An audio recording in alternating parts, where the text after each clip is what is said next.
हम अब रमल नवरत्नम के 19वें भाग में हैं। 18वें भाग में हम पंक्ति क्रम से बल निर्णय से संबंधित जो विचार थे आचार्य के, उन विचारों का प्रारंभिक जो पहल है उसको देखे थे।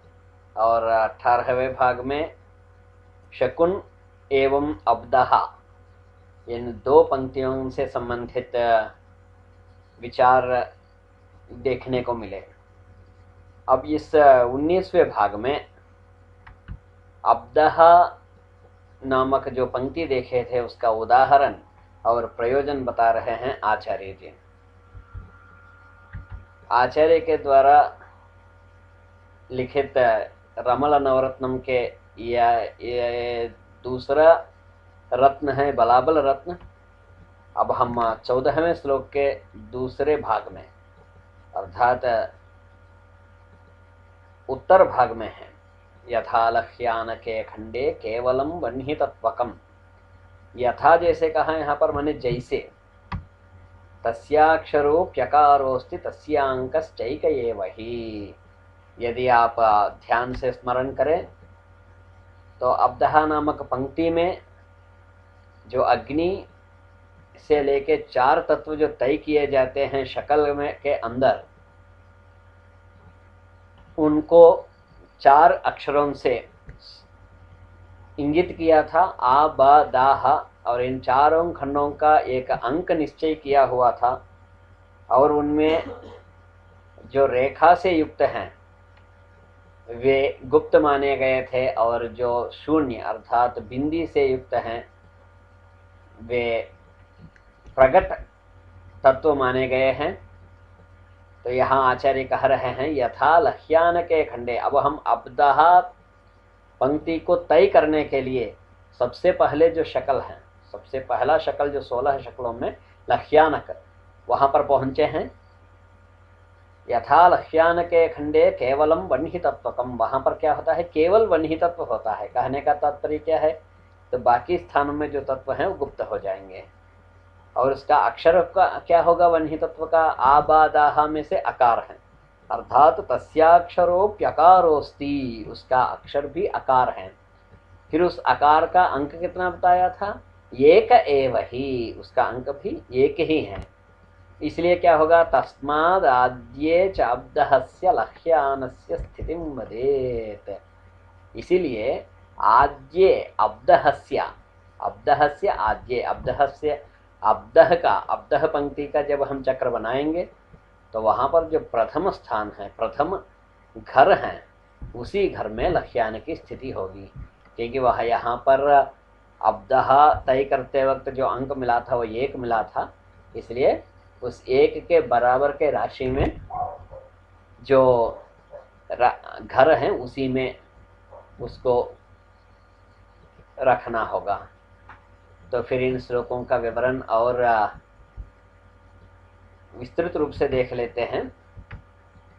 यथा लह्यान के खंडे केवलम वह्नितत्वकम तस्याक्षरोप्यकारोस्ति तस्यांकश्चैक एव हि। तो ये तो अंक तो पहले से ही तय हुए थे, आबादाह इन चारों का, और उनके 4 तत्व आग्नेय वायुव्य आप्य पार्थिव, और ये हैं लह्यान शक्ल। लह्यान शक्ल में क्या है, पहले बिंदी और उसके बाद 3 रेखा। अब ये तीनों रेखा जब गुप्त हैं, इसलिए इन तीनों के स्थान में जो अंक हैं वो भी गुप्त ही हो गया। तो फिर बचा अंक 1। तो इसलिए क्या होगा, तस्माद् आद्ये च अब्दहस्य लह्यानस्य स्थितिं वदेत्। तो आब्दह, अब्दहा नामक इस पंक्ति में फिर लह्यान की स्थिति कहाँ होगी, तो प्रथम स्थान में होगी, अर्थात 16 घरों में से पहले घर में होगी। अब आचार्य बता रहे एवं तरीख शकले, इसके बाद आचार्य चुने हैं तरीख नामक शकल को। क्या कह रहे हैं यहाँ, एवं तरीख शकले वेद तत्वम ही दृश्यते। वेद तत्वम ही दृश्यते मतलब वेद यानी 4, माने चारों तत्व दिखाई देते हैं तरीख शकल में। तो प्रकटत्वेन तत्रास्ते वेदखम चाब्दहाक्षकम। तत्र प्रकटत्वेन माने वहां प्रकट रूप से क्या है, वेदखम, वेद चार, खम यानी शून्य, चार शून्य, अब्दहाक्षकम माने वहां पर आबादाहा संज्ञक जो चार शून्य है चारों वहां पर दर्शन देंगे, चारों प्रकट रूप में होंगे। तो वेद खानाम च संख्याकम एकद्यब्धि गजोन्मितम। वेद खानाम, ये जो वेद खा है माने चार शून्य है, चारों शून्यों के संख्या क्या होंगे, एक द्वि अब्धि गज उन्मितम, अर्थात एक दो चार आठ हैं। तेषाम योगः पंचदशा, एक दो चार आठ को जोड़ देंगे तो कुल संख्या बनी 15। तो तेषाम योगः पंचदशा। तो इसीलिए अब्दहा चक्र में अब्दहा तय करते वक्त तारीख शक्ल को कहाँ रखना होगा, तस्मात् पंचदशे गृहे, इसलिए 15वें घर में तारीख शक्ल की स्थिति होगी अब्दहा में।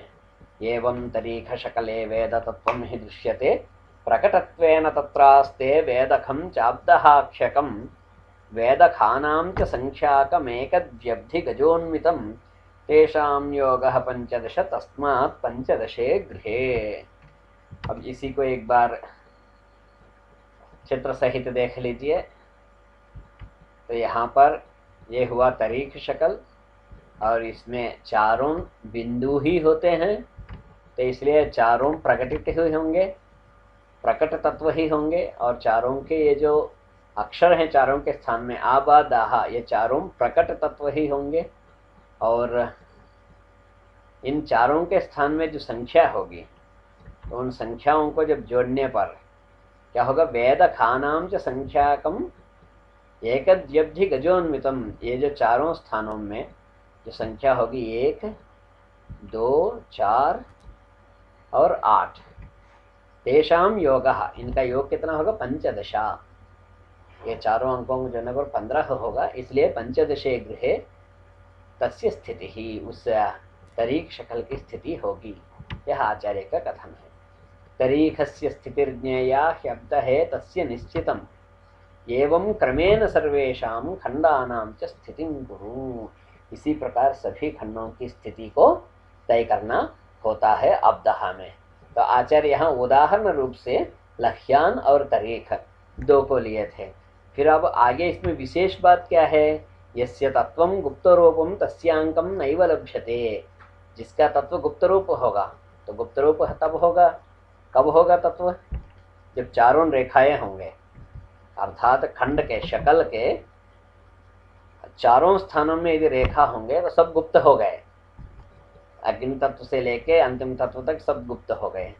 जब गुप्त हो गए तो अंक भी सभी गुप्त हो गए, तो तस्य अंकम नैव लभ्यते, तब तो वहां पर गिनने के लिए कोई अंक बचा ही नहीं, तो फिर शून्य हो गया। तब क्या करना है, शेषे गेहे च तत्खंडम जामातम षोडशे यथा। तो शेषे गेहे च तत्खंडम, जो शेष गेह है, क्योंकि 1 2 4 8 जो 4 अंक लिए हैं आचार्य, उन चारों को जोड़ने पर अधिकाधिक संख्या बनेगी 15। और हमारे यहाँ माने यहाँ जो 16 घरों का जो चक्र बताया है उसमें 16 घर हैं और 15 घरों के बाद एक रह गया। फिर जो रह गया वहां पर क्या होगा, शेषे गेहे तत्खंडम, माने जिसका भी शून्य आवे, जिसके भी चारों रेखावे हों, जिसमें भी अग्नि आदि सभी तत्व गुप्त हों, तो उसको क्या करना है, 16वें घर में रखना है। तो जैसे तो कह रहे हैं जामातम यथा, तो जमात शक्ल में क्या है, चारों रेखा है, इसलिए जमात शक्ल में कोई अंक नहीं बनना है। तो इसलिए अब्दहा में 16वें घर में कौन सा शक्ल चला जाएगा पहले अपने आप, जमात। इसी तरह यदि किसी में भी दूसरे में होता है तो उसको भी ऐसे रख लीजिए करके आचार्य कह रहे हैं यथा जामातम। तो जमात शक्ल की जो स्थिति होगी वैसे ही उसको भी कर देना है।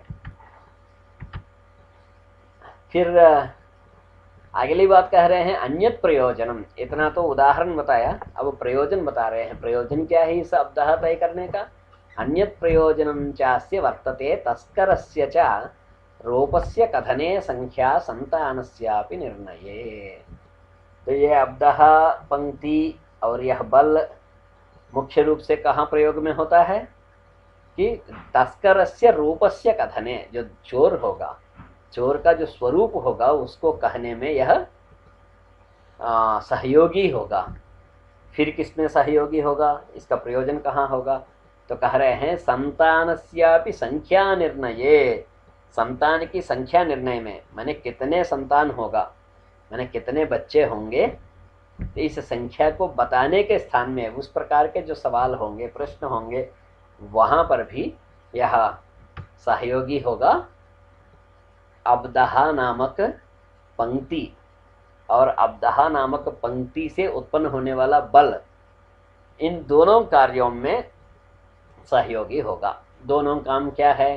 तस्कर का स्वरूप, चोर का स्वरूप बताने में और संतान की संख्या बताने में। फिर अगली पंक्ति को लेके फिर उपस्थित होंगे अगले भाग में।